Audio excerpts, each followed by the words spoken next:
Salam sehat sejahtera. Jumpa lagi di channel Mata Ketiga. Berikut mari kita simak cerita hari ini. Legenda mengatakan bahwa Newton memiliki kepribadian yang eksentrik, tidak menikah, dan hanya memiliki hubungan yang ambigu dengan dua sahabat pria dalam hidupnya. Ia bahkan pernah meramalkan bahwa kiamat akan tiba pada tahun 2060. Namun pada saat yang sama, Newton juga seorang bijak dalam buku teks dan merupakan contoh klasik yang harus kita teladani. Lantas, seperti apakah sosok orang yang menjadi panutan ini?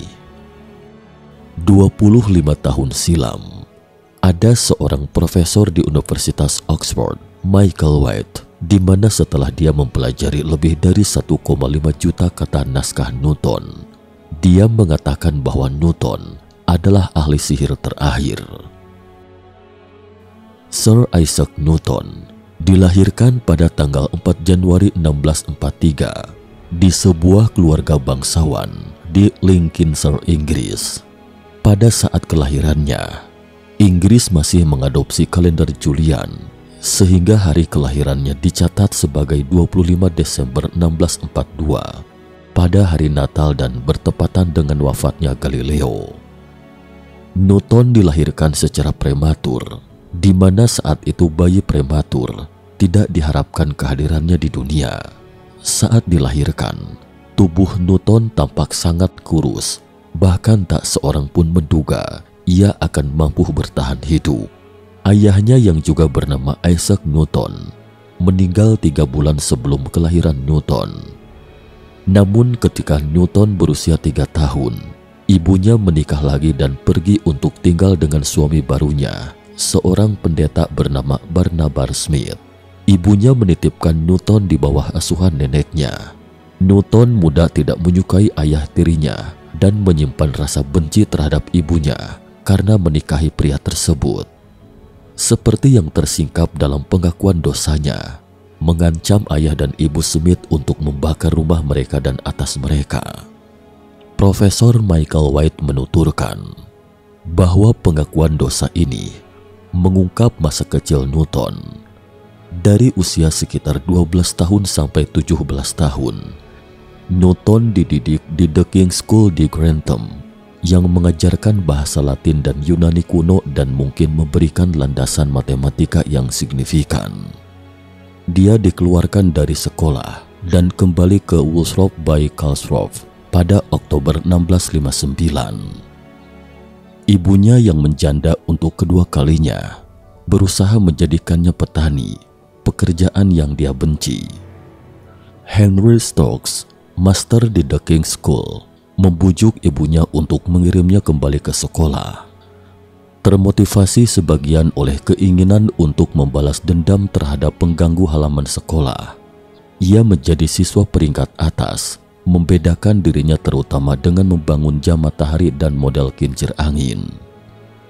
Kedua keluarga Newton memiliki lahan pertanian keluarga seluas 24 hektar, sehingga meskipun ayahnya telah meninggal dan ibunya menikah lagi, Newton kecil tetap mendapatkan perawatan dari beberapa pembantu. Namun pengasuhan seperti ini jelas tidak memiliki kasih sayang keluarga sedara, sehingga membuat Newton kecil dipenuhi dengan kekerasan dan kebencian. Pada Juni 1661, Newton diterima di Trinity College di Universitas Cambridge. Pamannya pendeta William Askew yang pernah belajar di Cambridge merekomendasikannya ke universitas di Cambridge.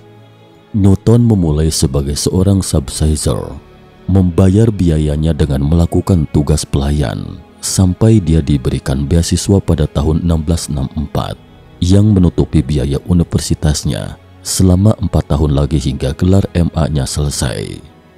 Kemudian karena adanya wabah, Trinity College ditutup dan Newton kembali pulang. Awal mula ketertarikan Newton pada matematika sebenarnya terjadi karena ketidaksengajaan.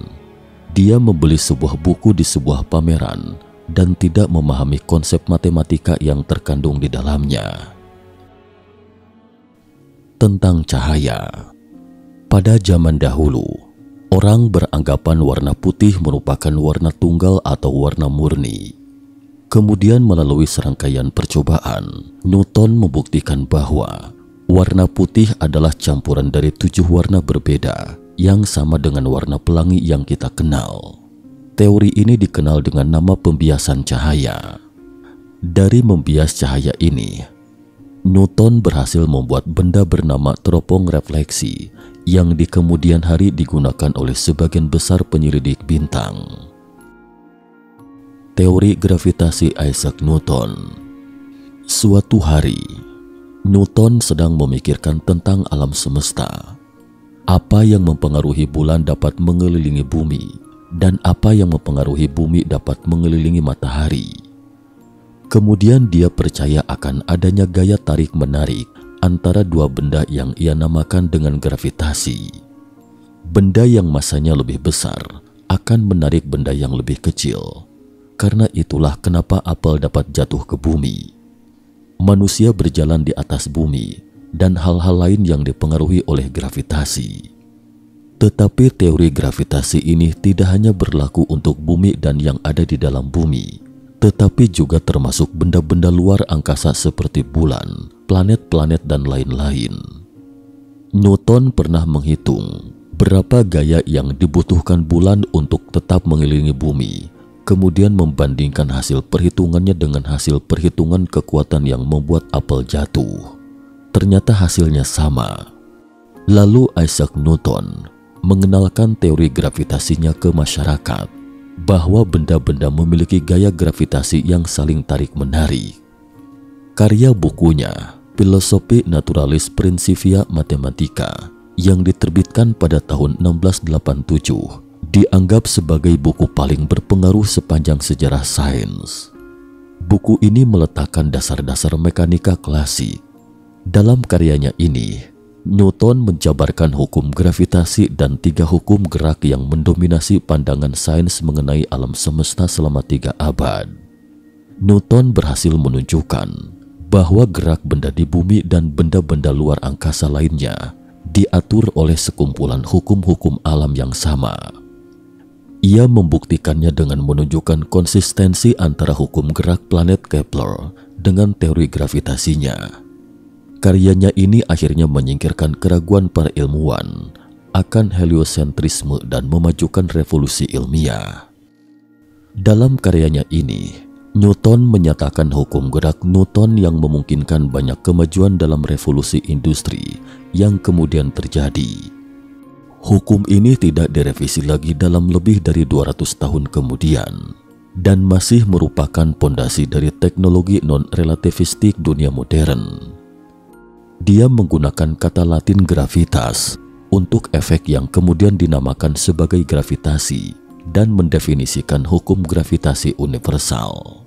Pada tahun 1679, Newton kembali mengerjakan mekanika benda langit, yaitu gravitasi dan efeknya terhadap orbit planet-planet dengan referensi terhadap hukum Kepler tentang gerak planet.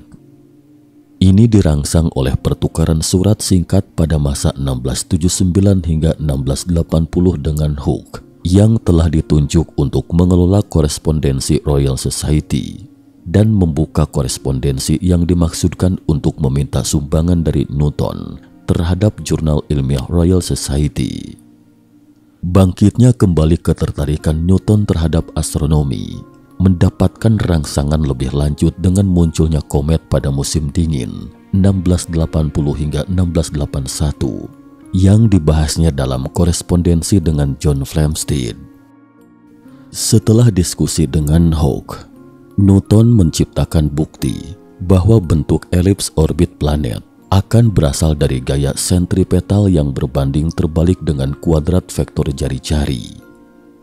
Newton mengirimkan hasil kerjanya ini ke Edmund Halley dan ke Royal Society dalam De Motu Corporum Ingirum, sebuah risalah yang ditulis dalam 9 halaman yang disalin ke dalam buku Register Royal Society pada Desember 1684. Risalah ini membentuk inti argumen yang kemudian akan dikembangkan dalam Principia.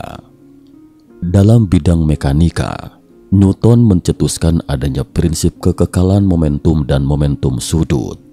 Dalam bidang optika, ia berhasil membangun teleskop refleksi yang pertama dan mengembangkan teori warna berdasarkan pengamatan bahwa sebuah kaca prisma akan membagi cahaya putih menjadi warna-warna lainnya. Ia juga merumuskan hukum pendinginan dan mempelajari kecepatan suara. Dalam bidang matematika pula, bersama dengan karya Gottfried Leibniz yang dilakukan secara terpisah, Newton mengembangkan kalkulus diferensial dan kalkulus integral. Ia juga berhasil menjabarkan teori binomial, mengembangkan metode Newton untuk melakukan pendekatan terhadap nilai nol suatu fungsi dan berkontribusi terhadap kajian deret pangkat. Kebanyakan ahli sejarah percaya bahwa Newton dan Gottfried Wilhelm Leibniz mengembangkan kalkulus secara terpisah. Keduanya pula menggunakan notasi matematika yang juga berbeda. Menurut teman-teman dekat Newton, Newton telah menyelesaikan karyanya bertahun-tahun sebelum Leibniz, namun tidak mempublikasikannya sampai dengan tahun 1693. Ia baru menjelaskannya secara penuh pada tahun 1704, manakala pada tahun 1684, Leibniz sudah mulai mempublikasikan penjelasan penuh atas karyanya. Notasi dan metode diferensial Leibniz secara universal diadopsi di daratan Eropa, sedangkan kerajaan Britania baru mengadopsinya setelah tahun 1820. Sampai sekarang pun Newton masih sangat berpengaruh di kalangan ilmuwan. Sebuah survei tahun 2005 yang menanyai para ilmuwan dan masyarakat umum di Royal Society mengenai siapakah yang memberikan kontribusi lebih besar dalam sains, apakah Newton atau Albert Einstein, menunjukkan bahwa Newton dianggap memberikan kontribusi yang lebih besar.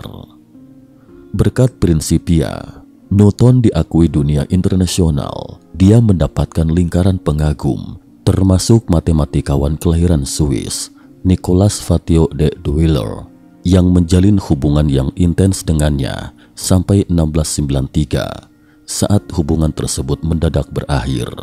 Pada saat bersamaan, Newton menderita gangguan saraf. Masa tua, Newton pindah ke London untuk menempati posisi pengawas percetakan uang logam kerajaan pada tahun 1696. Posisi yang didapatkannya berkat dukungan Charles Montagu, Earl pertama Halifax, yang pada saat itu menjabat Chancellor of Exchequer. Dia bertanggung jawab atas pencetakan kembali uang logam Inggris, tugas yang sebenarnya tumpang tindih dengan Lord Lucas, Gubernur Menara London. Dia juga mendapatkan pekerjaan deputi pengawas cabang sementara Chester untuk Edmund Halley. Newton menjadi empu percetakan uang logam, Master of Mint, yang paling terkenal setelah kematian Thomas Neal pada tahun 1699, posisi yang tetap dijabatnya sampai akhir hayatnya. Penunjukan ini sebenarnya dimaksudkan sebagai pekerjaan ringan, namun Newton memperlakukannya sebagai tugas serius dan pensiun dari kewajibannya di Cambridge pada tahun 1701 dan menggerakkan kekuasaannya untuk mereformasi mata uang dan menghukum pemalsu dan pemotong uang logam. Newton adalah anggota parlemen Inggris dari tahun 1689 sampai 1690 dan pada tahun 1701. Namun menurut beberapa laporan komentarnya di parlemen, hanyalah keluhan tentang aliran udara dingin dalam ruangan dan permintaan agar jendela ditutup. Pada dasawarsa 1690-an, Newton menulis sejumlah risalah keagamaan yang membahas penafsiran harfiah Alkitab, kepercayaan Henry Murray tentang alam semesta dan penolakan dualisme Cartesian mungkin telah mempengaruhi gagasan-gagasan keagamaan Newton. Naskah yang dia kirim ke John Locke yang berisi bantahan terhadap eksistensi Trinitas tidak pernah diterbitkan. Dia juga mencurahkan waktu cukup banyak untuk studi alkimia. Dalam Hypothesis of Light yang terbit pada tahun 1675, Newton mendalilkan keberadaan ether untuk menghantarkan gaya antar partikel. Kontak dengan Henry Moore, seorang teosofis, membangkitkan minatnya dalam alkimia. Dia mengganti ether dengan gaya gaib yang didasarkan pada gagasan hermetis tentang gaya tarik dan tolak antara partikel. John Maynard Keynes, yang memperoleh banyak tulisan Newton tentang alkimia, menyatakan bahwa Newton bukanlah orang pertama dari abad pencerahan. Dia adalah ahli sihir terakhir. Minat Newton dalam alkimia tidak dapat dipisahkan dari sumbangannya terhadap ilmu pengetahuan. Namun tampaknya dia memang meninggalkan penelitian alkimianya. Ini adalah ketika tidak ada perbedaan yang jelas antara alkimia dan sains. Bila saja dia tidak mengandalkan gagasan gaib aksi pada suatu jarak, dalam ruang hampa, dia mungkin tidak akan mengembangkan teori gravitasinya. Sebagai empuk percetakan uang logam pada tahun 1717, Newton memindahkan standar pound sterling ke standar perak dari standar emas dengan menentukan hubungan bimetalik antara koin emas dan koin perak yang menguntungkan koin emas. Ini menyebabkan koin perak sterling dilebur dan dikapalkan keluar Britania. Newton diangkat sebagai Presiden Royal Society pada tahun 1703 dan menjadi rekan dari Akademi Ilmu Pengetahuan Perancis. Pada kedudukannya di Royal Society, Newton menjadi bermusuhan dengan John Flamsteed, astronom kerajaan, dengan menerbitkan secara prematur karya Flamsteed, Historia Coelestis Britannica, yang telah digunakan oleh Newton dalam studinya. Kisah terakhir Newton terjadi pada tahun 1727. Pada pagi itu, Newton yang berusia 85 tahun tiba-tiba terdorong ingin melakukan sesuatu dan mengatakan bahwa dia akan membakar naskah-naskah yang tidak berguna. Kemudian sekotak demi sekotak naskahnya pun dibakar. Newton yang sudah senja saat itu tampak sangat bahagia.